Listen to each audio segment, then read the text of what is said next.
एक तर या थंडीमध्ये स्वतःचे डोळे उघडत नाही, स्वतः उठा, मग या माणसांना उठवा, त्यांना जिमला पाठवा. आता आपल्याला तर काही जिमला जायची गरज नाही, कारण आपल्याकडे टाईमच नसतो एवढा, काय करणार, कामच तेवढी असतात.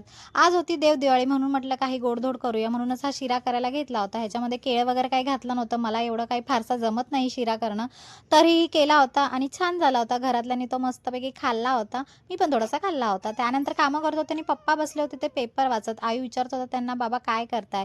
आता मोबाईलवाली पोरं ही, यांना काय माहिती पेपर, पण माझे पप्पा होते नवाकाळमध्ये कामाला, त्यामुळे आम्हाला लहानपणापासून सवय होती आणि हे बघून मला ते शब्दकोळं आठवलं म्हणून ते सोडवायला बसली होती. त्यानंतर झाली होती रेडी आणि जायचं होतं बाहेर, म्हणूनच रेडी झाली आणि निघाली आणि आयु इथे आला होता, तर मला स्कूलमधले सगळे गप्पा सांगत होता, त्याच्याबरोबर चालू होतं. मग गेलो होतो या हॉटेलमध्ये.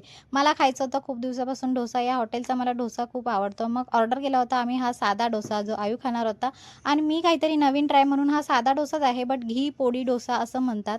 साधा डोसासारखाच असतो ह्याच्यामध्ये आणि घी आणि कुठलातरी मसाला घालतात, बट छान होता. चलो बाय.